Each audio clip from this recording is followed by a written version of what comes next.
ಸ್ನೇಹಿತರೆ ನಮಸ್ಕಾರ. ನಿಮಗೆಲ್ಲರಿಗೂ ನಮ್ಮ ಚಾನಲ್ಗೆ ಸ್ವಾಗತ. ಹಿಂದಿನ ವಿಡಿಯೋದಲ್ಲಿ ಇದೀಗ ನಾವೇನು 2014ರಿಂದ ಹಿಡಿದು ಒಟ್ಟು 2024ರವರೆಗೂ ಒಟ್ಟು ಎಷ್ಟು ಟಿ ಇ ಟಿ ಆಗಿದಾವೋ ಆ ಟಿ ಇ ಟಿ ಎಲ್ಲ ಪತ್ರಿಕೆಗಳ ಬಗ್ಗೆ ನಾವೇನೀಗ ಚರ್ಚೆ ಮಾಡ್ತಾ ಹೋಗ್ತಿದ್ದೀವೋ.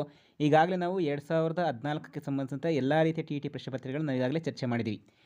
ಇವತ್ತಿನ ಒಂದು ವಿಡಿಯೋದಲ್ಲಿ ನಾವೇನು ಚರ್ಚೆ ಮಾಡ್ತಾ ಹೋಗ್ತೀವಿ, 2015ಕ್ಕೆ ಸಂಬಂಧಿಸಿದಂತೆ ಪತ್ರಿಕೆ 1ಕ್ಕೆ ಸಂಬಂಧಿಸಿದಂತೆ ಮತ್ತು ಪತ್ರಿಕೆ 2ಕ್ಕೂ ಸಂಬಂಧಿಸಿದಂತೆ ಕನ್ನಡ ಪ್ರಶ್ನೆ ಪತ್ರಿಕೆಯಲ್ಲಿ ಬರುವಂಥ ವ್ಯಾಕರಣ ಪ್ರಶ್ನೆಗಳನ್ನು ಮತ್ತು ಜೊತೆಗೆ ಬೋಧನಾಶಾಸ್ತ್ರಕ್ಕೆ ಸಂಬಂಧಿಸಿದ ಪ್ರಶ್ನೆಗಳ ಬಗ್ಗೆ ಚರ್ಚೆ ಮಾಡ್ತಾ ಹೋಗ್ತೀವಿ.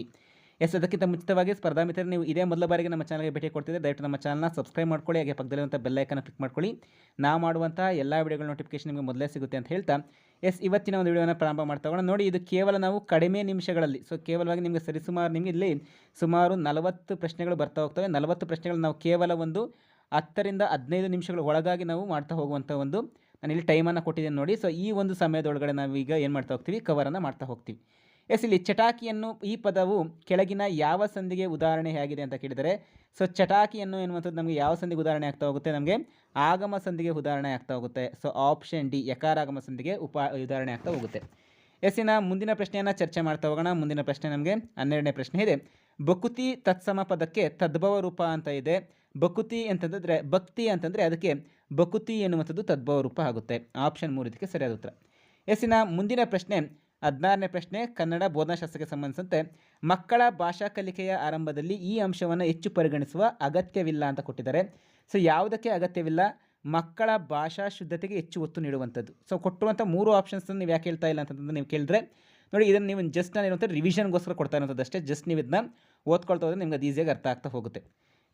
ಅರ್ಥಬದ್ಧ ಆಲಿಸುವಿಕೆಯಲ್ಲಿ ಈ ಅಂಶ ಹೆಚ್ಚು ಸಹಾಯಕ. ಕಿವಿಗೊಟ್ಟು ಸಂತಸದಿಂದ ಆಲಿಸುವುದು, ಕೇಳುವ ಎಲ್ಲ ಅಂಶಗಳನ್ನು ಟಿಪ್ಪಣಿಸುವುದು, ಹೇಳುವವರ ಆಂಗಿಕ ಭಾವಗಳನ್ನು ನೋಡುತ್ತಾ ಆಲಿಸುವುದು, ಪದ ಮತ್ತು ವ್ಯಾಕರಣಗಳ ಬಿಡಿಯಾಗಿ ಆಲಿಸಿ ಸಂಗ್ರಹಿಸುವುದು ಅಂತ ಇದೆ. ಇದಕ್ಕೆ ಸಂಬಂಧಿಸಿದಂತೆ ಅರ್ಥಬದ್ಧ ಆಲಿಸುವಿಕೆಯಲ್ಲಿ ಈ ಅಂಶ ಹೆಚ್ಚು ಸಹಾಯಕ ಆಗುತ್ತೆ ಅಂದರೆ ಪದ ಮತ್ತು ವಾಕ್ಯಗಳನ್ನು ಬಿಡಿಯಾಗಿ ಆಲಿಸಿ ಗ್ರಹಿಸುವುದಾಗಿರುತ್ತೆ. ಆಪ್ಷನ್ 4 ಇದಕ್ಕೆ ಸರಿಯಾದ ಉತ್ತರ. ಮುಂದಿನ ಪ್ರಶ್ನೆ ಭಾಷಾ ವ್ಯಾಕರಣದಲ್ಲಿ ವ್ಯಾಕರಣ ಬೋಧಿಸಲು ಸೂಕ್ತ ಕ್ರಮ ಯಾವುದು ಅಂತ ಕೇಳಿದರೆ, ವ್ಯಾಕರಣಾಂಶಗಳ ಸಾಂದರ್ಭಿಕ ಪರಿಚಯ ಮತ್ತು ಅನ್ವಯ. ನೋಡಿ, ಇದು 2014ರ ಒಂದು ಪ್ರಶ್ನೆ ಪತ್ರಿಕೆಯಲ್ಲಿ ಎರಡೂ ಪತ್ರಿಕೆಗಳಲ್ಲಿ ಕೇಳಿದರೆ, ಮತ್ತೆ 2015ರ ಪ್ರಶ್ನೆ ಪತ್ರಿಕೆಯಲ್ಲಿ ಮತ್ತೆ ಪತ್ರಿಕೆ ಒಂದರಲ್ಲಿ ಇದೇ ಪ್ರಶ್ನೆಯನ್ನು ಕೊಟ್ಟಿದ್ದಾರೆ. ವ್ಯಾಕರಣಗಳ ಸಾಂದರ್ಭಿಕ ಪರಿಚಯ ಮತ್ತು ಅನ್ವಯ ಪಾಠ ಬೋಧನೆ ಮಾಡುವ ಸಂದರ್ಭದಲ್ಲಿ ಇದನ್ನು ನಾವು ಬಳಸ್ತಾ ಹೋಗಬೇಕು ಎನ್ನುವಂಥದ್ದು.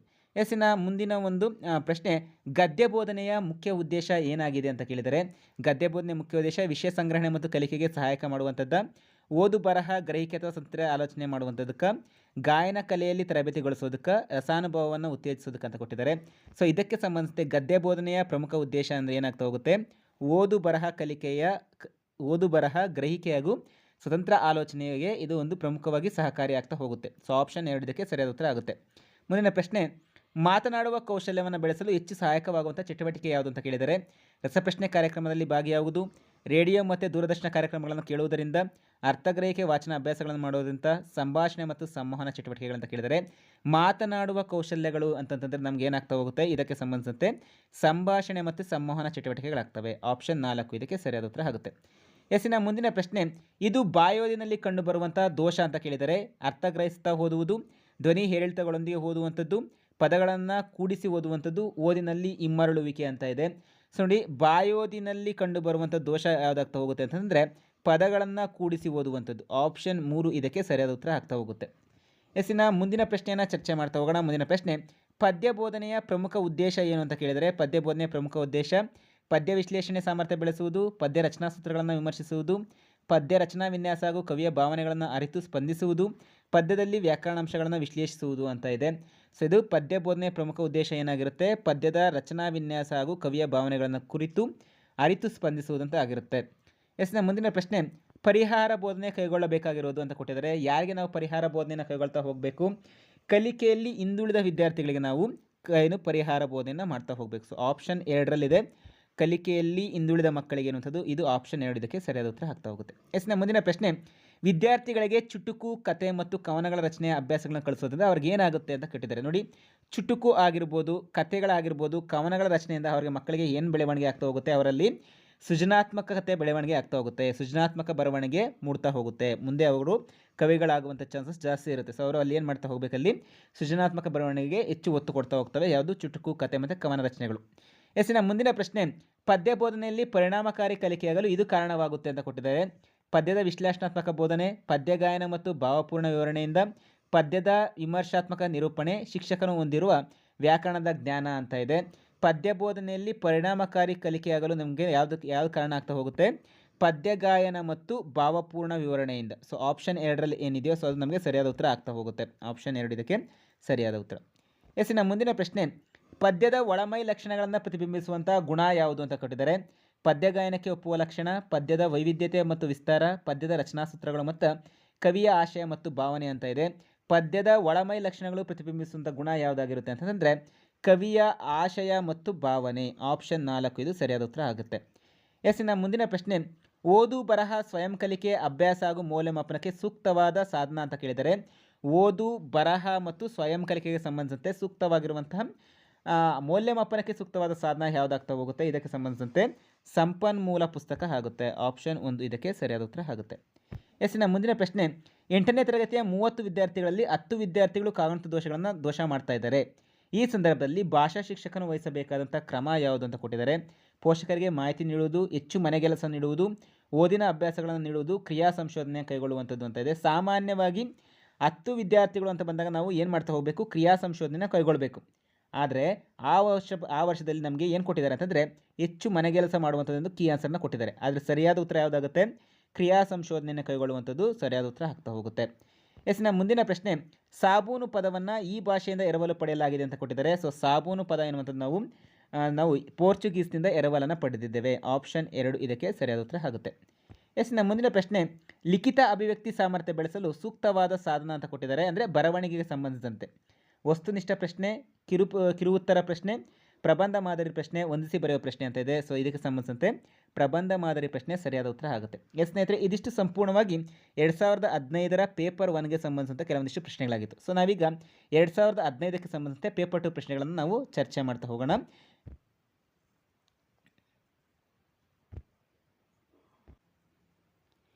ನೀವಿಲ್ಲಿ ನೋಡ್ತಾ ಹೋಗ್ಬೋದು 2015 ಪೇಪರ್ 2ಕ್ಕೆ ಸಂಬಂಧಿಸಿದಂಥ ಪ್ರಶ್ನೆಗಳನ್ನ ನಾವೀಗ ಚರ್ಚೆ ಮಾಡ್ತಾ ಹೋಗ್ತೀವಿ. ಮೊದಲಿಗೆ ವ್ಯಾಕರಣ ಪ್ರಶ್ನೆಗಳು ಬಂದಿದ್ದಾವೆ. ಒಳ್ಳೆಯತನ ಇಲ್ಲಿರುವಂತಹ ಒಳ್ಳೆಯತನ, ವಿಶ್ವಾಸ ಮತ್ತು ಸಂಕಲ್ಪಗಳೇ ನಮಗೆ ದೋಷಮುಕ್ತರನ್ನಾಗಿಸುವ ಶಕ್ತಿಯನ್ನು ನೀಡುವುದಿಲ್ಲ. ಗೆರೆ ಎಳೆದಿರುವ ಪದದ ವ್ಯಾಕರಣ. ಒಳ್ಳೆಯತನ ಎನ್ನುವಂಥದ್ದು ನಮಗೆ ಏನು ಸೂಚಿಸ್ತಾ ಹೋಗುತ್ತೆ? ಒಳ್ಳೆಯತನ ಎನ್ನುವಂಥದ್ದು ನಮಗೆ ತದ್ದಿತಾಂತ ಭಾವನಾಮವನ್ನು ಸೂಚಿಸ್ತಾ ಹೋಗುತ್ತೆ. ಇನ್ನು ಮುಂದಿನ ಪ್ರಶ್ನೆ, ಜೀವನ ಸಂಗ್ರಾಮ ಇಲ್ಲಿರುವಂತಹ ಅಲಂಕಾರ ಯಾವುದು ಅಂತ ಕೇಳಿದರೆ ದೃಷ್ಟಾಂತ ಅಲಂಕಾರ, ರೂಪಕ ಅಲಂಕಾರ, ಶ್ಲೇಷ ಅಲಂಕಾರ, ಉತ್ಪ್ರೇಕ್ಷ ಅಲಂಕಾರ ಅಂತ. ಜೀವನ ಸಂಗ್ರಾಮ ಅಂತಂದರೆ ಸೊ ನಮಗೆ ಅದು ರೂಪಕ ಅಲಂಕಾರಕ್ಕೆ ಉದಾಹರಣೆ ಆಗ್ತಾ ಹೋಗುತ್ತೆ. ಆಪ್ಷನ್ 2 ಇದಕ್ಕೆ ಸರಿಯಾದ ಉತ್ತರ ಆಗ್ತಾ ಹೋಗುತ್ತೆ. ಇನ್ನು ಮುಂದಿನ ಪ್ರಶ್ನೆಯನ್ನು ಚರ್ಚೆ ಮಾಡ್ತಾ ಹೋಗೋಣ. ಮುಂದಿನ ಪ್ರಶ್ನೆ ನಮಗೆ 13ನೇ ಪ್ರಶ್ನೆಯಲ್ಲಿ ನಮಗೆ ಈ ಒಂದು ವ್ಯಾಕರಣಕ್ಕೆ ಸಂಬಂಧಿಸಿದೆ. ಮಿರುಮಿರುಗು ಇಲ್ಲಿರುವ ವ್ಯಾಕರಣದ ವಿಶೇಷ ಏನು ಅಂತ ಕೊಟ್ಟಿದ್ದಾರೆ. ದಿರುಕ್ತಿ, ಜೋಡು ನುಡಿ, ಪ್ರತಿಧ್ವನಿ, ಅನುಕರಣಾವ್ಯಯ ಅಂತ ಇದೆ. ಸೊ ಇದಕ್ಕೆ ಯಾವುದಾಗ್ತಾ ಹೋಗುತ್ತೆ? ಮಿರುಮಿರುಗು ಎನ್ನುವಂಥದ್ದು ಒಂದು ಅನುಕರಣಾವ್ಯಯ ಆಗುತ್ತೆ. ಸೊ ಆಪ್ಷನ್ 4 ಇದಕ್ಕೆ ಸರಿಯಾದ ಉತ್ತರ ಆಗುತ್ತೆ.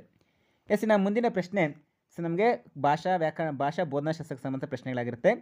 ಪ್ರಾಥಮಿಕ ಹಂತದಲ್ಲಿ ಕಂಡುಬರುವಂಥ ಭಾಷಾ ದೋಷಗಳನ್ನು ಅದೇ ಹಂತದಲ್ಲಿ ಪರಿಹರಿಸಬೇಕಾಗಿರುವ ಅಗತ್ಯ ಏನಂದ್ರೆ ಅಂತ ಕೇಳಿದರೆ ಅದೇ ಹಂತದಲ್ಲಿ ನಾವು ಪರಿಹರಿಸಬೇಕು. ಕಾರಣ ಅಂತಂದರೆ ಈ ಹಂತದಲ್ಲಿ ದೋಷಗಳು ಉಳಿದರೆ ಕ್ರಮೇಣವಾಗಿ ಆ ದೋಷಗಳೇನಾಗ್ತವೆ? ಮುಂದಿನ ತರಗತಿಗಳಿಗೂ ವಿಸ್ತರಣೆ ಆಗ್ತಾ ಹೋಗ್ತವೆ, ಇಲ್ಲ ಅಲ್ಲೇ ಉಳ್ಕೊಬಿಡ್ತವೆ. ಆಪ್ಷನ್ 1 ಇದಕ್ಕೆ ಸರಿಯಾದ ಉತ್ತರ ಆಗುತ್ತೆ. ಮುಂದಿನ ಪ್ರಶ್ನೆ, ಭಾಷಾ ಕೌಶಲ್ಯಗಳ ಕಲಿಕೆಯನ್ನು ಈ ರೀತಿ ನಿರ್ದೇಶಿಸಬೇಕು ಅಂತ ಇದೆ. ಭಾಷೆಯನ್ನು ಕಲಿಸುವಂಥದ್ದಲ್ಲ, ಅದು ಸ್ವಯಂ ಕಲಿಸುವಂಥ ಪ್ರಕ್ರಿಯೆ. ಭಾಷಾ ಕೌಶಲ್ಯಗಳನ್ನು ಸಮನ್ವಯತೆ ಹಾಗೂ ಸುರುಳಿ ಕ್ರಮದಲ್ಲಿ ಬೋಧಿಸುವುದು, ವ್ಯಾಕರಣ ಸೂತ್ರಗಳ ಆಧಾರದಲ್ಲಿಯೇ ಕಲಿಸುವುದು, ಭಾಷಾ ಪಠ್ಯಪುಸ್ತಕದಲ್ಲಿ ಸಿದ್ಧ ಪಠ್ಯಗಳ ಮೂಲಕ ಕಲಿಯುವುದು ಅಂತ ಇದೆ. ಸೊ ಭಾಷಾ ಕೌಶಲ್ಯಗಳ ಕಲಿಕೆಯನ್ನು ನಾವು ಯಾವ ರೀತಿಯಾಗಿ ಕಲಿಸ್ತಾ ಹೋಗಬೇಕು? ಭಾಷಾ ಕೌಶಲ್ಯಗಳನ್ನು ಸಮನ್ವಯತೆ ಹಾಗೂ ಸುರುಳಿ ಕ್ರಮದಲ್ಲಿ ಬೋಧಿಸುವಂಥದ್ದು. ಆಪ್ಷನ್ 2 ಇದಕ್ಕೆ ಸರಿಯಾದ ಉತ್ತರ ಆಗ್ತಾ ಹೋಗುತ್ತೆ. ಇನ್ನು ಮುಂದಿನ ಪ್ರಶ್ನೆಯನ್ನು ಚರ್ಚೆ ಮಾಡ್ತಾ ಹೋಗೋಣ. ಮುಂದಿನ ಪ್ರಶ್ನೆ, ಓದು ಬರಹಗಳನ್ನು ಕಲಿಸುವ ಆರಂಭಿಕ ಹಂತಗಳಲ್ಲಿ ಪಾಲಿಸಬೇಕಾದ ಸೂಕ್ತ ನಿಯಮಗಳು ಅಂತ ಇದೆ. ಸಿದ್ಧತೆ ಹಾಗೂ ಗುರಿ ನಿರ್ಧಾರ, ಬಿಡಿಯಿಂದ ಇಡೀ ಕಡೆಗೆ, ನೈದಾನಿಕ ಮತ್ತು ಪುನರಾವರ್ತನೆ, ಅನುಕರಣೆ ಮತ್ತು ಅಭ್ಯಾಸ ಅಂತ ಇದೆ. ಸೊ ಇದಕ್ಕೆ ಸಂಬಂಧಿಸಿ ಏನಾಗ್ತಾ ಹೋಗುತ್ತೆ? ಓದು ಬರಹಗಳನ್ನು, ಓದಿಗೆ ನಮಗೆ ಅನುಕರಣೆ ಆಗುತ್ತೆ, ಬರಹಕ್ಕೆ ಅಭ್ಯಾಸವನ್ನು ಮಾಡಬೇಕು. ಸೊ ಆಪ್ಷನ್ 4ರಲ್ಲಿದೆ ಅನುಕರಣೆ ಮತ್ತು ಅಭ್ಯಾಸ ಎನ್ನುವಂಥದ್ದು. ಆಪ್ಷನ್ 4 ಇದಕ್ಕೆ ಸರಿಯಾದ ಉತ್ತರ ಆಗುತ್ತೆ. ಮುಂದಿನ ಪ್ರಶ್ನೆ, ಬಾಯ್ದೆರೆ ವಾಚನದಲ್ಲಿ ಪಾಲಿಸಬೇಕಾದ ಅತಿ ಮುಖ್ಯ ಗುಣ ಅಂತ ಕೊಟ್ಟಿದ್ದಾರೆ. ಸೊ ಸರಿಯಾಗಿ ನಿಂತು ಗಂಭೀರವಾಗಿ ಓದುವುದು, ಸ್ಪಷ್ಟ ಉಚ್ಚಾರ ಮತ್ತು ಧ್ವನಿ ಏರಿಳಿತಗಳೊಂದಿಗೆ ಅಳವಡಿಸಿ ಓದುವುದು, ಪಠ್ಯವನ್ನು ವೇಗವಾಗಿ ಮತ್ತು ನಿರರ್ಗಳವಾಗಿ ಓದುವುದು, ಪ್ರತಿಯೊಂದು ಪದ ಮತ್ತು ವಾಕ್ಯವನ್ನು ಬಿಡಿಸಿ ಓದುವುದು ಅಂತ ಇದೆ. ಬಾಯ್ದೆರೆ ವಾಚನದಲ್ಲಿ ನಾವು ಸ್ಪಷ್ಟ ಉಚ್ಚಾರ ಮತ್ತು ಧ್ವನಿ ಏರಿಳಿತಗಳನ್ನು ಅಳವಡಿಸಿ ಓದುವುದನ್ನು ನಾವು ಅವರಿಗೆ ಮಗುವಿಗೆ ಹೇಳ್ಕೊಡ್ತಾ ಹೋಗಬೇಕಾಗುತ್ತೆ. ಇದು ಒಂದು ಪ್ರಮುಖವಾದ ಗುಣ ಆಗುತ್ತೆ. ಎಸ್ನ ಮುಂದಿನ ಪ್ರಶ್ನೆ, ಪಠ್ಯವನ್ನು ಓದಿ ಅರ್ಥೈಸುವ ಸಾಮರ್ಥ್ಯವನ್ನು ಪರೀಕ್ಷಿಸಲು ಬಳಸುವಂಥ ಸಾಧನ ಅಂತ ಕೊಟ್ಟಿದ್ದಾರೆ. ಪಠ್ಯಾಧಾರಿತ ಪ್ರಶ್ನೆಗಳಿಗೆ ಉತ್ತರ ಹೇಳಿಸುವುದು, ಪಠ್ಯವನ್ನು ಬಾಯ್ದೆರೆಯಾಗಿ ಓದಿಸುವುದು, ನೈದಾನಿಕ ಪರೀಕ್ಷೆಯನ್ನು ನಿರ್ವಹಿಸುವುದು, ಪಠ್ಯದ ಮರುಬೋಧನೆಯನ್ನು ಕೈಗೊಳ್ಳುವಂಥದ್ದು. ಪಠ್ಯವನ್ನು ಓದಿ ಅರ್ಥೈಸುವ ಸಾಮರ್ಥ್ಯವನ್ನು ಪರೀಕ್ಷಿಸಲು ಬಳಸುವಂಥ ಸಾಧನ ಯಾವುದಾಗ್ತಾ ಹೋಗುತ್ತೆ? ಪಠ್ಯಾಧಾರಿತ ಪ್ರಶ್ನೆಗಳಿಗೆ ಉತ್ತರವನ್ನು ಹೇಳಿಸುವಂಥದ್ದು. ಸೊ ಆಪ್ಷನ್ 1 ಇದಕ್ಕೆ ಸರಿಯಾದ ಉತ್ತರ ಆಗ್ತಾ ಹೋಗುತ್ತೆ. ಎಸ್ನ ಮುಂದಿನ ಪ್ರಶ್ನೆ, ಓದುಗಾರಿಕೆಯನ್ನು ಪೋಷಿಸಲು ಸೂಕ್ತವಾದ ಚಟುವಟಿಕೆ ಯಾವುದು ಅಂತ ಕೇಳಿದರೆ, ಓದುವ ಬಗ್ಗೆ ಚರ್ಚೆಗಳನ್ನು ಏರ್ಪಡಿಸುವುದು, ಶಿಕ್ಷಕರ ನಿರ್ದೇಶನದಲ್ಲಿ ಗಟ್ಟಿವಾಚನ ಮಾಡಿಸುವುದು, ಶಾಸ್ತ್ರ ಕಾವ್ಯಗಳನ್ನು ಪಠನ ಮಾಡಿಸುವುದು, ಪತ್ರಿಕೆ ಮತ್ತು ನಿಯತಕಾಲಿಕೆಗಳನ್ನು ನಿರಂತರವಾಗಿ ಓದುವುದು ಅಂತ ಇದೆ. ಓದುಗಾರಿಕೆಯನ್ನು ಪೋಷಣೆ ಮಾಡಬೇಕು ಅಂತಂದರೆ ನಾವು ಅದನ್ನ ಏನು ಮಾಡ್ತಾ ಹೋಗಬೇಕು? ಓದುಗಾರಿಕೆಯನ್ನು ಪೋಷಿಸಲು ಸೂಕ್ತವಾದ ಚಟುವಟಿಕೆ ಅಂತ ಕೊಟ್ಟಿದ್ದಾರೆ.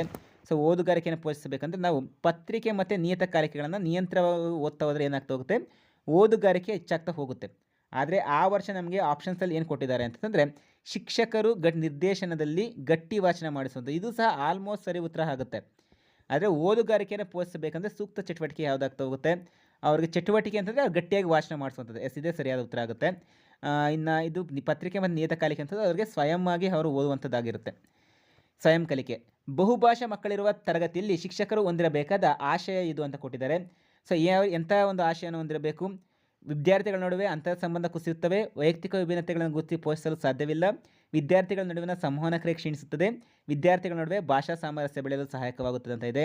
ವಿದ್ಯಾರ್ಥಿಗಳ ನಡುವೆ ಭಾಷಾ ಸಾಮರ್ಥ್ಯವನ್ನು ಬೆಳೆಸಲು ಇದು ಸಹಾಯಕ ಆಗ್ತಾ ಹೋಗುತ್ತೆ. ಎಸ್ಸಿನ ಮುಂದಿನ ಪ್ರಶ್ನೆ, ಪದ್ಯ ಬೋಧನೆಯಲ್ಲಿ ರಸಸ್ವಾದನೆ ಉದ್ದೇಶಗಳ ಸಾಧನೆಗೆ ಪೂರಕವಲ್ಲದ ಚಟುವಟಿಕೆ ಅಂತ ಕೇಳಿದರೆ, ಪದ್ಯವನ್ನು ಬಿಡಿಬಿಡಿಯಾಗಿ ವಿಶ್ಲೇಷಿಸುವುದು, ಪದ್ಯವನ್ನು ಭಾವಪೂರ್ಣವಾಗಿ ಗಾಯನ ಮಾಡುವಂಥದ್ದು, ಪದ್ಯದ ಒಳಮೈ ಮತ್ತು ಹೊರಮೈ ಲಕ್ಷಣಗಳನ್ನು ಸವಿಯುವಂಥದ್ದು, ಕವಿಯ ಭಾವನೆ ಸಂದೇಶವನ್ನು ಹರಿಯುವಂಥದ್ದು. ಪೂರಕವಲ್ಲದ ಚಟುವಟಿಕೆ ಅಂತ ಕೊಟ್ಟಿದ್ದಾರೆ. ಸೊ ಇದಕ್ಕೆ ಸಂಬಂಧಿಸಿದಂತೆ ಯಾವುದಾಗ್ತಾ ಹೋಗುತ್ತೆ? ಪದ್ಯವನ್ನು ಬಿಡಿಬಿಡಿಯಾಗಿ ವಿಶ್ಲೇಷಿಸುವಂಥದ್ದು. ಆಪ್ಷನ್ 1 ಇದಕ್ಕೆ ಸರಿಯಾದ ಉತ್ತರ ಆಗುತ್ತೆ. ಎಸ್ಸಿನ ಮುಂದಿನ ಪ್ರಶ್ನೆ, ಇದು ಪರಿಹಾರ ಬೋಧನೆಯ ಆಶಯಕ್ಕೆ ವಿರುದ್ಧವಾದ ಅಂಶ ಅಂತ ಕೊಟ್ಟಿದ್ದಾರೆ. ಕಲಿಕೆಯಲ್ಲಿ ಹಿಂದುಳಿದ ಮಕ್ಕಳನ್ನು ಮುಖ್ಯವಾಹಿನಿಗೆ ತರುವಂಥದ್ದು, ಇದು ಸರಿಯಾಗಿರುತ್ತೆ. ಕಲಿಕಾ ಕಂದಕಗಳನ್ನು ನಿವಾರಿಸಿ ಕಲಿಕೆಯಲ್ಲಿ ಸಮವೇಗ ತರುವಂಥದ್ದು, ಇದು ಸಹ ಸರಿ ಇದೆ. ಮಕ್ಕಳಿಗೆ ಕಲಿಕೆಯಲ್ಲಿ ಸಮತೆಯನ್ನು ಕಲ್ಪಿಸಿಕೊಡುವಂಥದ್ದು, ಇದು ಸಹ ಸರಿಯಾಗಿದೆ. ಆದರೆ ಆಪ್ಷನ್ 4 ಕಲಿಕೆಯಲ್ಲಿ ಹಿಂದುಳಿದ ಮಕ್ಕಳನ್ನು ಗುರುತಿಸಿ ಅದೇ ತರಗತಿಯಲ್ಲಿ ಉಳಿಸುವಂಥದ್ದು, ಇದು ವಿರುದ್ಧವಾದ ಅಂಶ ಆಗಿದೆ. ಆಪ್ಷನ್ 4 ಇದಕ್ಕೆ ಸರಿಯಾದ ಉತ್ತರ. ಎಸ್ಸಿನ ಮುಂದಿನ ಪ್ರಶ್ನೆ, ಭಾವಪೂರ್ಣ ಮಾತುಗಾರಿಕೆ ಸಾಮರ್ಥ್ಯ ಬೆಳೆಸಲು ಸೂಕ್ತವಾದ ಚಟುವಟಿಕೆ ಯಾವುದಂತ ಕೊಟ್ಟಿದ್ದಾರೆ. ಪ್ರಶ್ನೆಗಳಿಗೆ ಉತ್ತರಿಸುವುದು, ಕಥೆ ನಿರೂಪಣೆ, ಶಾಲಾ ವರದಿ ವಾಚನ, ದಿನಪತ್ರಿಕೆ ವಾಚನ ಅಂತ. ಇದಕ್ಕೆ ಸಂಬಂಧಿಸಿದಂತೆ ನಮಗೆ ಸರಿಯಾದ ಉತ್ತರ ಏನಾಗ್ತಾ ಹೋಗುತ್ತೆ? ಕಥೆ ನಿರೂಪಣೆ. ಆಪ್ಷನ್ 2 ಇದಕ್ಕೆ ಸರಿಯಾದ ಉತ್ತರ. ಇನ್ನು ಮುಂದಿನ ಪ್ರಶ್ನೆಯನ್ನು ಚರ್ಚೆ ಮಾಡೋಣ. ಮುಂದಿನ ಪ್ರಶ್ನೆ, ವಿದ್ಯಾರ್ಥಿಗಳ ಲಿಖಿತ ಅಭಿವ್ಯಕ್ತ ಸಾಮರ್ಥ್ಯವನ್ನು ಮೌಲ್ಯಮಾಪನ ಮಾಡಲು ಇದು ಸೂಕ್ತ ಸಾಧನ ಅಂತ ಇದೆ. ವಸ್ತುನಿಷ್ಠ ಪ್ರಶ್ನೆಗಳು, ಪ್ರಬಂಧ ಮಾದರಿ ಪ್ರಶ್ನೆಗಳು, ಪದ್ಯವನ್ನು ಕಂಠಪಾಠ ಮಾಡಿಸುವುದು, ಕಾಪಿ ಪುಸ್ತಕದ ಅಭ್ಯಾಸ. ಲಿಖಿತ ಅಭಿವ್ಯಕ್ತ ಅಂತ ಇದೆ. ನಮಗೆ ಇದಕ್ಕೆ ಏನು ಆನ್ಸರ್ ಆಗ್ತಾ ಹೋಗುತ್ತೆ? ಪ್ರಬಂಧ ಮಾದರಿ ಪ್ರಶ್ನೆಗಳನ್ನು ಬರೆಸುವಂಥದ್ದು. ಆಪ್ಷನ್ 2 ಇದಕ್ಕೆ ಸರಿಯಾದ ಉತ್ತರ ಆಗುತ್ತೆ. ಎಸ್ಸಿನ ಮುಂದಿನ ಪ್ರಶ್ನೆ, ಕಿರುಪರೀಕ್ಷೆಗಳು ಹಾಗೂ ವಾರ್ಷಿಕ ಪರೀಕ್ಷೆಗಳಲ್ಲಿ ಅತ್ಯಂತ ಕಡಿಮೆ ಸಾಧನೆ ತೋರುವ ವಿದ್ಯಾರ್ಥಿಗಳಿಗೆ ಅಳವಡಿಸಬೇಕಾದಂಥ ಕ್ರಮ ಅಂತ ಇದೆ. ಸೊ ನಾವು ಸಾಮಾನ್ಯವಾಗಿ ಏನು ಅಳವಡಿಸ್ತಾ ಹೋಗ್ತೀವಿ? ಯಾಕೆ ನೋಡಿ, ಅಲ್ಲಿ ಕೇವಲ ಒಂದು ಕಿರುಪರೀಕ್ಷೆ ಅಷ್ಟೇ ಕೊಟ್ಟಿಲ್ಲ. ಕಿರುಪರೀಕ್ಷೆ ಮತ್ತು ವಾರ್ಷಿಕ ಪರೀಕ್ಷೆಗಳಲ್ಲಿ ಕಡಿಮೆ ಸಾಧನೆ ತೋರ್ತಾ ಇದ್ದಾರೆ, ನಾವು ಏನು ಮಾಡ್ತಾ ಹೋಗಬೇಕು? ನೈದಾನಿಕ ಪರೀಕ್ಷೆಗಳನ್ನು ಕೈಗೊಳ್ತಾ ಹೋಗಬೇಕು. ಎಸ್ಸಿನ ಮುಂದಿನ ಒಂದು ಪ್ರಶ್ನೆಯನ್ನು ಚರ್ಚೆ ಮಾಡ್ತಾ ಹೋಗೋಣ. ಒಂದು ಉತ್ತಮ ಭಾಷಾ ಪಠ್ಯ ಪುಸ್ತಕದ ಸೂಕ್ತವಲ್ಲದ ಅಂಶಗಳು ಅಂತ ಕೊಟ್ಟಿದ್ದಾರೆ. ಸೊ ಯಾವುದು ಸೂಕ್ತ ಆಗ್ತಾ ಹೋಗೋದಿಲ್ಲ? ಪದ ಸಂಪತ್ತು ಮತ್ತು ವಾಕ್ಯರಚನೆ ಚಟುವಟಿಕೆಗಳು ಸೂಕ್ತವಾಗಿರ್ತವೆ. ಓದು ಬರಹ ಕಲಿಕೆ ಮತ್ತು ಪೋಷಣೆ ಚಟುವಟಿಕೆಗಳು ಸೂಕ್ತವಾಗಿರ್ತವೆ. ಸ್ವತಂತ್ರ ಅಭಿವ್ಯಕ್ತಿ ಮತ್ತು ರಸಸ್ವಾದನೆಯನ್ನು ಉತ್ತೇಜಿಸುವ ಅಂಶಗಳು ಸಹ ಸೂಕ್ತವಾಗಿರ್ತವೆ. ಆದರೆ ಪಡಿ ಹೆಚ್ಚು ರೀತಿಯ ಮಾಹಿತಿಯ ಆಧಾರಿತ ಪಠ್ಯಗಳು ಇದಕ್ಕೆ ಇದು ಸೂಕ್ತವಲ್ಲದ ಅಂಶ ಆಗ್ತಾ ಹೋಗುತ್ತೆ. ಆಪ್ಷನ್ 4 ಇದಕ್ಕೆ ಸರಿಯಾದ ಉತ್ತರ ಆಗುತ್ತೆ. ಎಸ್ಸಿನ ಮುಂದಿನ ಪ್ರಶ್ನೆ, ಆರಂಭದಲ್ಲಿ ಓದು ಕಲಿಸಲು ಬಳಸಬಹುದಾದ ಸೂಕ್ತ ಸಾಧನ ಅಂತ ಕೊಟ್ಟಿದ್ದಾರೆ. ಸೊ ನಾವೇನು ಬಳಸ್ತಾ ಹೋಗ್ತೀವಿ? ವರ್ಣಮಾಲೆಗಳ ಚಾರ್ಟನ್ನು ಬಳಸ್ತೀವಿ. ಆಪ್ಷನ್ 1 ಇದಕ್ಕೆ ಸರಿಯಾದ ಉತ್ತರ. ಎಸ್ಸಿನ ಮುಂದಿನ ಪ್ರಶ್ನೆ ಹಾಗೂ ಈ ಒಂದು ವಿಡಿಯೋದ ಕೊನೆಯ ಪ್ರಶ್ನೆ ಇದಾಗಿರುತ್ತೆ. ವಿದ್ಯಾರ್ಥಿಗಳ ಮೌಖಿಕ ಅಭಿವ್ಯಕ್ತಿ ಸಾಮರ್ಥ್ಯವನ್ನು ಮಾಪನ ಮಾಡಲು ಬಳಸುವ ಸಾಧನ ಯಾವುದು ಅಂತ ಕೇಳಿದರೆ, ಪಠ್ಯ ಆಧಾರಿತ ಪ್ರಶ್ನೆಗಳನ್ನು ಕೇಳುವುದು, ಪ್ರಬಂಧ ಮಾದರಿ ಪ್ರಶ್ನೆಗಳಿಗೆ ಉತ್ತರ ಬರೆಯುವಂಥದ್ದು, ವಸ್ತುನಿಷ್ಠ ಪ್ರಶ್ನೆಗಳಿಗೆ ಉತ್ತರಿಸುವುದು, ಭಾಷಾ ಪಠ್ಯಗಳ ಬಗ್ಗೆ ಉಕ್ತ ಲೇಖನ ಕೊಡುವಂಥದ್ದು ಅಂತ ಇದೆ. ವಿದ್ಯಾರ್ಥಿಗಳ ಮೌಖಿಕ ಅಭಿವ್ಯಕ್ತಿಗೆ ಸಂಬಂಧಪಟ್ಟಂತೆ ಇಲ್ಲಿ ಯಾವುದಾಗ್ತಾ ಹೋಗುತ್ತೆ? ಪಠ್ಯ ಆಧಾರಿತ ಪ್ರಶ್ನೆಗಳನ್ನು ಕೇಳುವಂಥದ್ದು. ಆಪ್ಷನ್ 1 ಇದಕ್ಕೆ ಸರಿಯಾದ ಉತ್ತರ ಆಗುತ್ತೆ. ಸ್ನೇಹಿತರೆ, ಇದಿಷ್ಟು ಸಂಪೂರ್ಣವಾಗಿ ನಿಮಗೆ ಸಂಬಂಧಿಸಿದ ಒಟ್ಟು 40 ಪ್ರಶ್ನೆಗಳು, ಸರಿಸುಮಾರಾಗಿ 40 ಪ್ರಶ್ನೆಗಳನ್ನು ನಾವು ಆಲ್ಮೋಸ್ಟ್ ನಿಮಗೆ ಒಂದು 15 ನಿಮಿಷಗಳ ಒಳಗಾಗಿಯೇ ಕೊಟ್ಟು ಚರ್ಚೆ ಮಾಡೋದು. ಸೊ ನಿಮ್ಗೆ ಇದೇನಕ್ಕಾಗುತ್ತೆ? ಪ್ರಶ್ನೆ ಪತ್ರಿಕೆ ಹೇಗೆ ಬರುತ್ತೆ, ನಾವು ಯಾವ ರೀತಿಯ ಪ್ರಶ್ನೆ ಪತ್ರಿಕೆಯನ್ನು ಬಿಡಿಸ್ತಾ ಹೋಗ್ಬೋದು, ಮತ್ತು ಸುಲಭವಾಗಿ ಕ್ವಿಕ್ಕಾಗಿ ನಿಮಗೆ ರಿವಿಷನ್ ಆಗ್ತಾ ಹೋಗುತ್ತೆ. ಇದು 2015ರ ಪತ್ರಿಕೆ 1 ಮತ್ತು ಪತ್ರಿಕೆ 2ರ ಒಟ್ಟು ಪ್ರಶ್ನೆಗಳು ಕನ್ನಡ ಪ್ರಶ್ನೆಗಳಾಗಿದ್ದವು, ವ್ಯಾಕರಣ ಮತ್ತು ಬೋಧನಾಶಾಸ್ತ್ರಕ್ಕೆ ಸಂಬಂಧಿಸಿದಂತೆ. ಇನ್ನು ಮುಂದಿನ ವಿಡಿಯೋಗಳಲ್ಲಿ ಮತ್ತಷ್ಟು ಪ್ರಶ್ನೆಗಳೊಂದಿಗೆ ನಾವು ಚರ್ಚೆ ಮಾಡ್ತಾ ಹೋಗೋಣ ಸ್ನೇಹಿತರೆ. ಇಲ್ಲಿಗೆ ಈ ವಿಡಿಯೋವನ್ನು ಮುಗಿಸ್ತಾ ಇದ್ದೇನೆ. ನಿಮಗೆಲ್ಲರಿಗೂ ಧನ್ಯವಾದಗಳು.